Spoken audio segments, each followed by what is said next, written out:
Hi everyone, this is Dango here. In this video, I'm going to show off how to use Gizarlof in APX Arena. So this Mystic Star banned my Juggler first. I'm going to ban his land use first, and then pick up my land use here.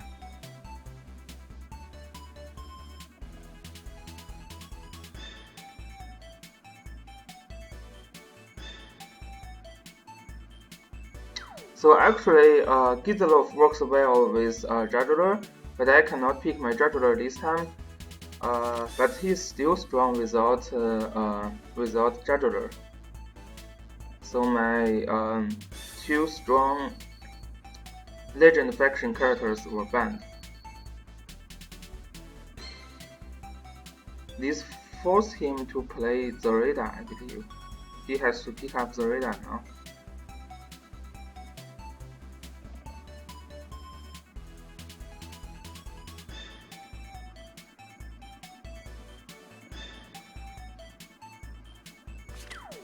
Oh, interesting, he picked up the Lister first. So in this case, I'm going to ban his Basil, who can buff Lister, and I'm going to ban his Liana, who's very strong in P2. And I'm going to pick up my Zoreda here. He's going to ban my Basil. And my Joshua, Joshua can be buffed by Zoreda. And he picked up the Ritual, interesting. So in this case, his Zoreda is gone. And then I think I'm going to force him to pick a healer, because he has only 3 healers. So if I just ban one of the healer, he has to pick up the other. So okay. And then I'm going to pick up my Gizarlof here.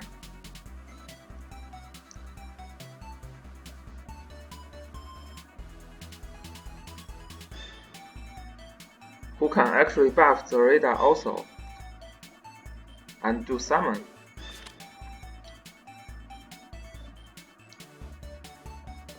So he's now also forcing me to pick a healer. And don't forget, this Sophia is also in Gizarlof's faction. So I can just pick Sophia here. And he picked Vela, very interesting choice. And in this case, I'm going to ban this Joshua. This week's Joshua is 6-star Joshua, very strong. And I'm going to ban his Lana. And here I'm going to pick up my healer, which will be Sophia.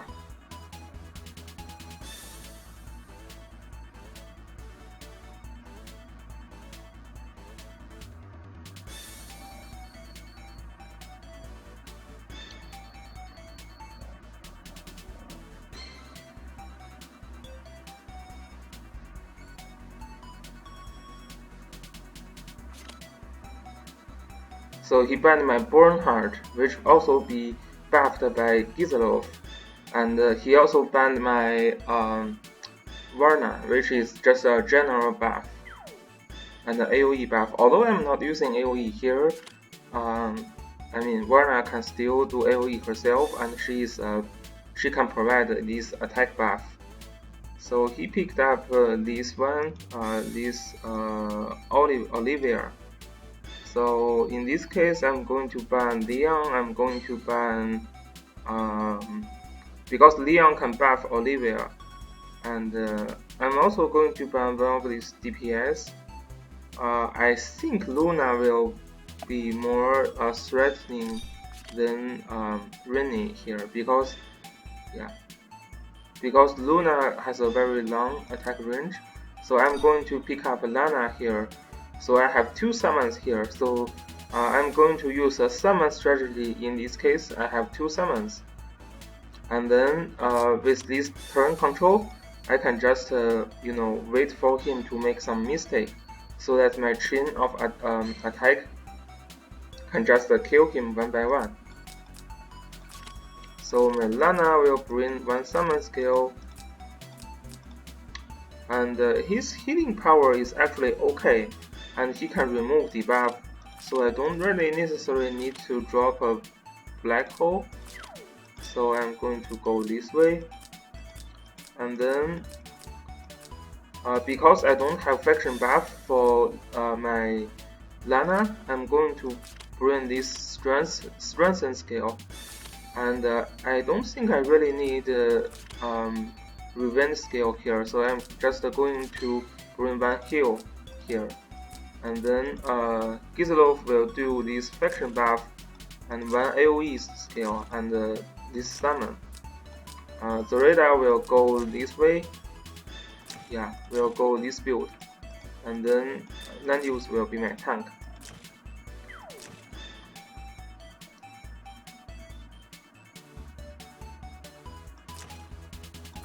But because I have turn control, I think it is fun that I do a AoE skill for my Lana here. Okay, let's start.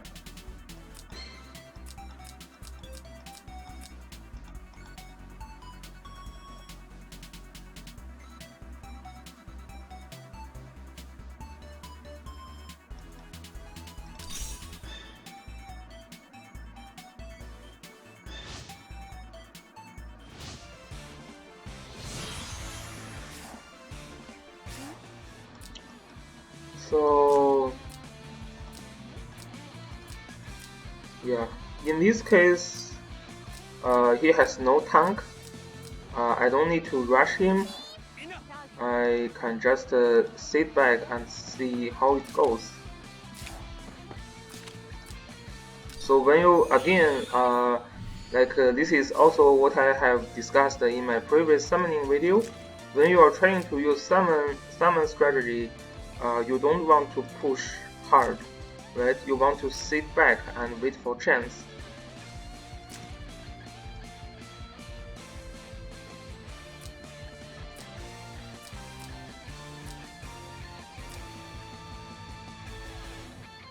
And my Gizarlof is kind of okay now.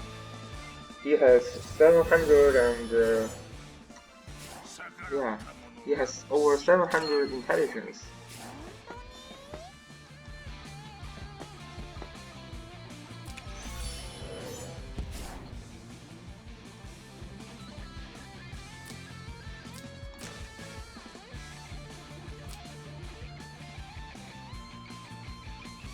This tail is not super strong. With this defense, with no faction buff, even my Zareda without using this Bloodthirst skill, I think I still be able to kill this tail. So his ritual triggered breeze, but that's okay.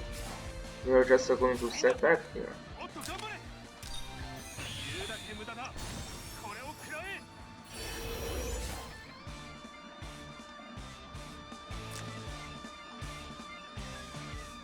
Because when I try to use summon, I need at least 2 turns to set up.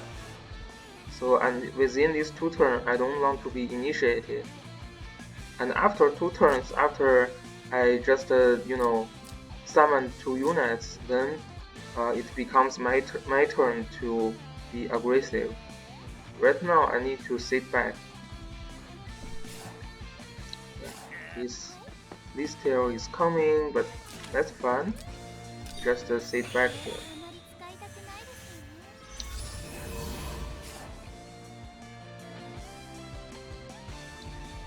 Because we have Zareda here, he will not be able to move any further. His units are not likely to survive my Zareda's attack, and I'm just going to call faction buff. So for Gizarlof, you always call faction buff first, and then summon and then do this summon, because the thing that you summoned will have the same intelligence and everything, with Gizarlof.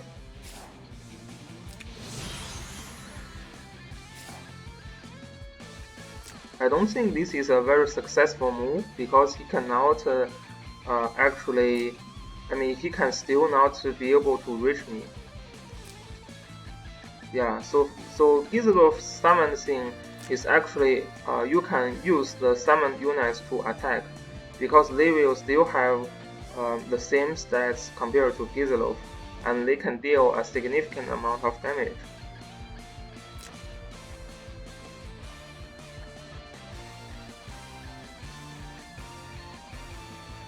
And because my Zoreda has faction buff now, and I still have this killing ball skill to use, he will not be able to move any, anywhere further, right? He can only stay here because this is still beyond my Zoreda's attack range. But I'm going to take the time and just do my things slowly. Right, if we check the construct, it has exactly the same stats compared to my Gizarlof. Same intelligence, same attack, same defense, same magic defense, and same scale, and also same health point.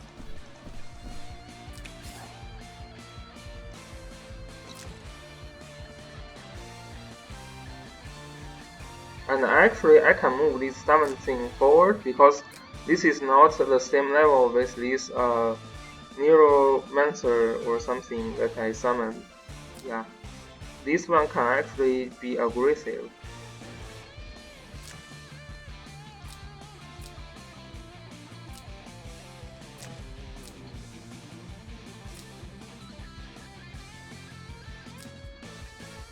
This is also why you want to do the summon after you call faction buff, because if you don't call faction buff, then the thing you summoned will be much weaker.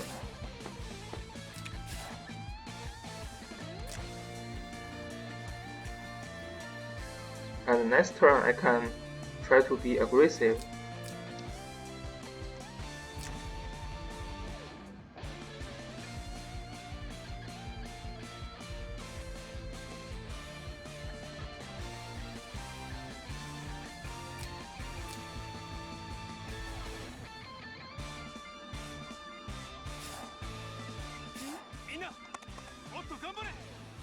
Let's check the range of this tail. So 1, 2, 3.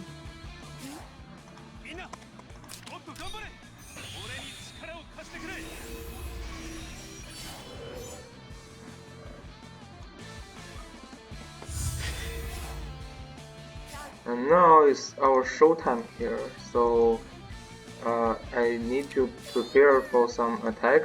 I'm going to use strategiesin for my Lana now. And then I'm going to use Bloodthirst now.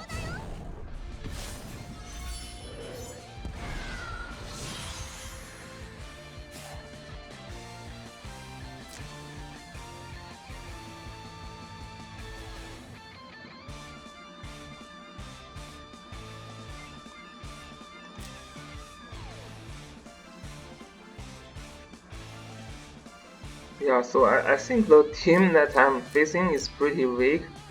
Even I don't have these summoned units, I should still take the win because I have tank, healer, and and DPS. I have everything, and in his team he has no faction buff and no tank. It's a very hard game for him, really.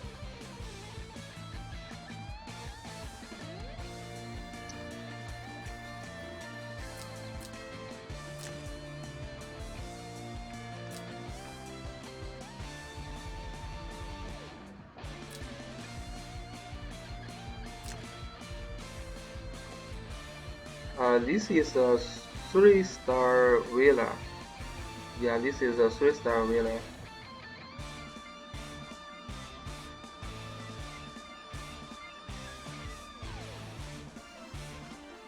Yeah, it's going to be a hard turn for him because he's losing one of those units from Zareda for sure.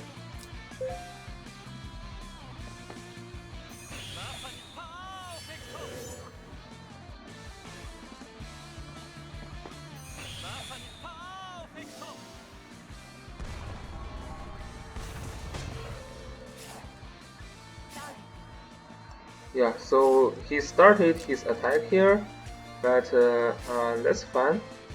I'm just going to move my summon units here and see what he's going to do with all these other units.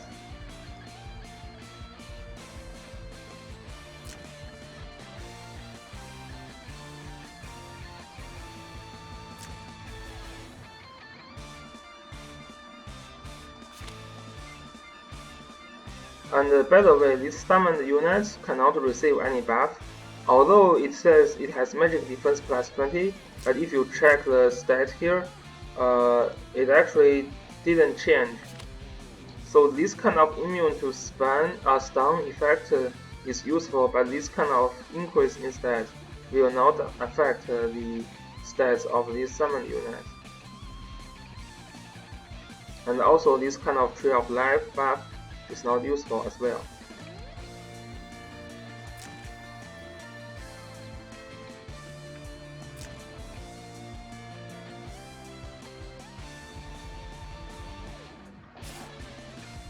And then we just move these summoned units, make sure that he's not in range of any of these guys.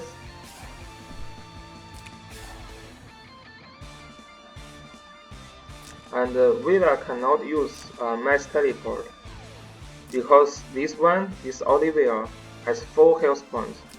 This skill here, regroup, needs to use on your units where they already have some damage. And now we can think about what to do.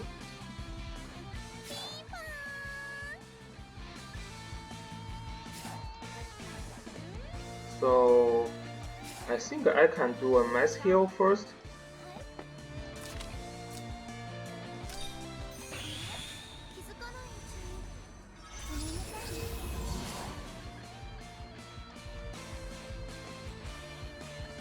I need to know a better positioning from him so that I can better decide where my units go. Because he will start his turn first the next turn. So okay, so he decided to stop there.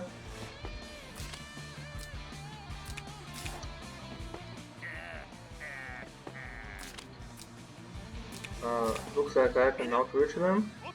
So in this case, I'm just going to I make sure that all these other units, they cannot reach me. So what I can do is that now I can just kill this Olivia.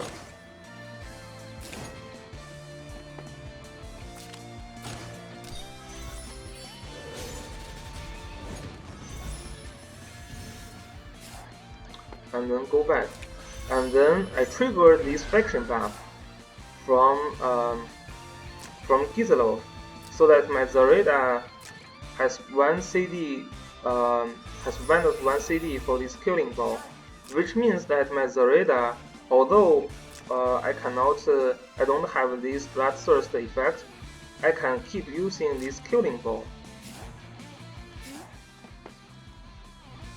And now we just make sure that my units will not be in range of his characters. 1, 2, 3. So I can just stay here. She can stay here, and he can stay here.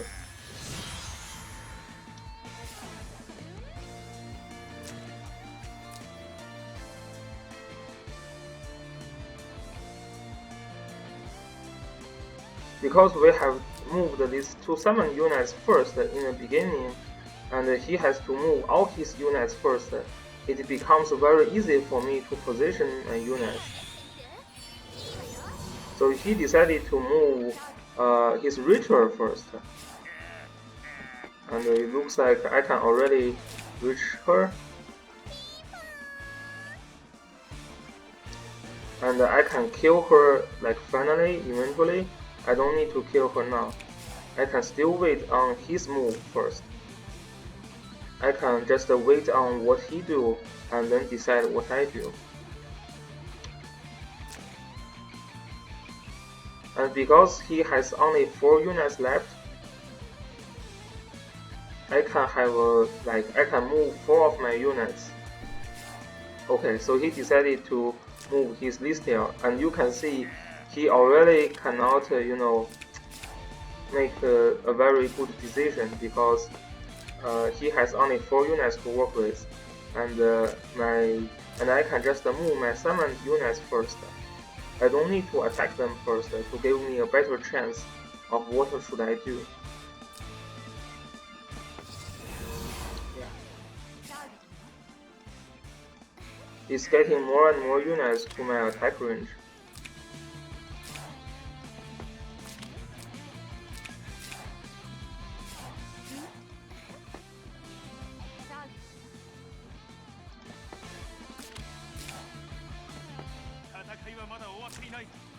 So in this case, I think I'm just going to kill this Lister because he moved his ritual here.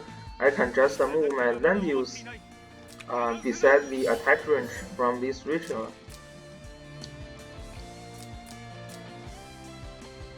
And then my Zareda can just kill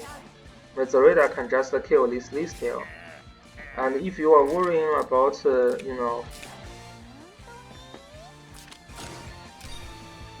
and I can keep using my skill. Okay, so it looks like I failed to kill this one. So I moved my land use wrong. If I didn't move my land use here, I could have just used this Dark Dragon Brace to finish off her. So this is some mistake that I made, but it should still be fine. So we can just use the other AoE here.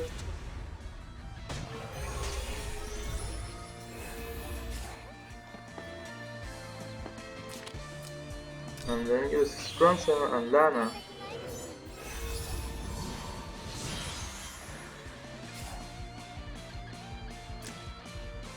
Because his Lister has only very low health points, this Lister cannot do much.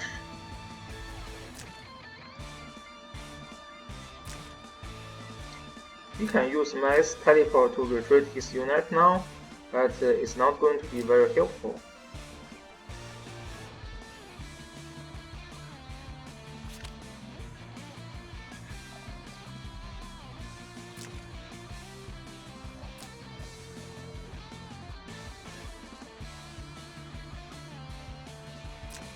And on this turn, my summoned units will be not very useful because we basically have already started a battle. If he decided to retreat, then I can keep using my summon units.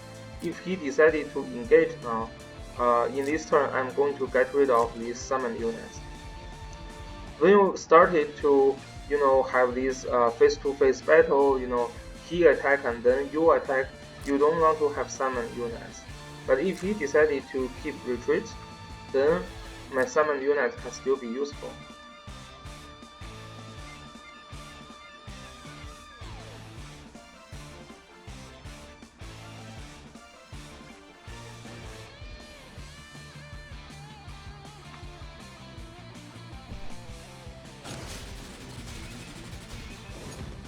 That's a terrible decision to attack a 4 health point Zareda.